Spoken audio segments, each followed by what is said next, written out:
सभी प्रिय आत्माओं,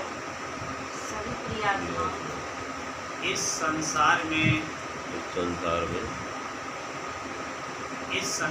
पे आस्था धर्मों का पहला स्थान है। इस संसार पे आस्था से धर्म की रचना है।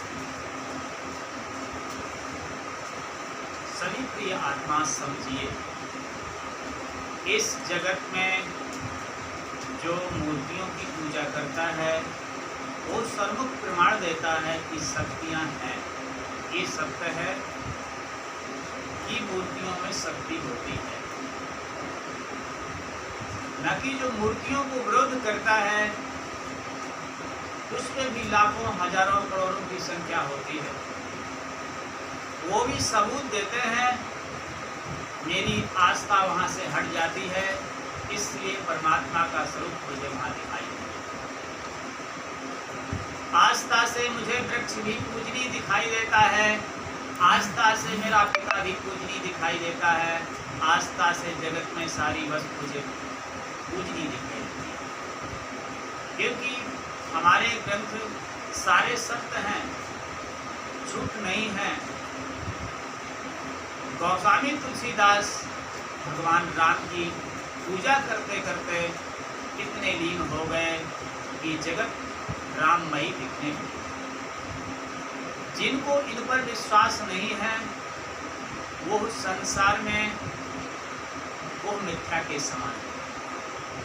संसार में समझिए, समझाने की गति इतनी सुंदर होती है कि जगत में जब वो परमात्मा की महिमा को प्राप्त करने लगता है तब उसे सिर्फ धन का मार्ग भी दिखाई देने लगता है।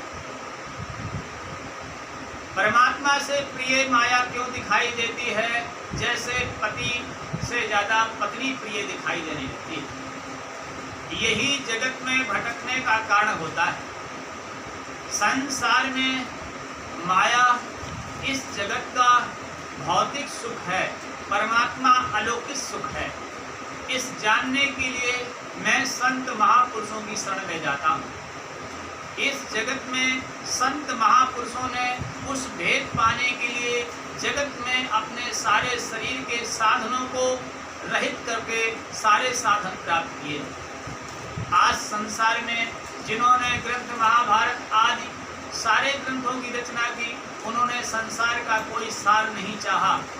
आज जगत में सिर्फ कथा कहने के लिए, कथा सुनाने के लिए संसार में सारी व्यवस्थाओं का स्थान चाहते हैं। इसलिए कथा हमारे जगत में मार्गदर्शन के सिवा बहुत हमारी दिशाएं छोटी हो गई। ईश्वर तो सर्वव्यापी है। जब ईश्वर सर्वव्यापी है तो मुझे सबसे पहले तो आस्था का विषय। ईश्वर सब में है, जब सब पे आस्था होगी तो रास्ता एक ही दिखाई देगा। इसलिए ग्रंथ संसार का भ्रम खत्म करते हैं। ग्रंथ संसार का भ्रम खत्म करते हैं, इसमें संशय नहीं है। ग्रंथ में कभी ऊंच नीच भेदभाव उत्पन्न नहीं किए गए। हमारी ये मन की गति, ये हमारी मन की गति है। ग्रंथ सबके गिरे शब्दों का ईश्वर के जोड़ने के तत्व हैं। इसलिए संत महापुरुष आदि सबको लेकर चलते हैं और सबको लेते चलते रहेंगे।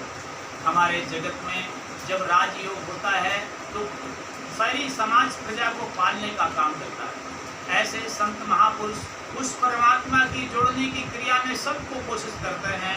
आप संत के द्वारा जो नहीं जुड़ना चाहे, जो नहीं मानना चाहे, ये उसकी गति है। संत संसार का इस तरीके से है जैसे वृक्ष सबको छाया देता है, किसी एक को छाया नहीं देता। जय श्री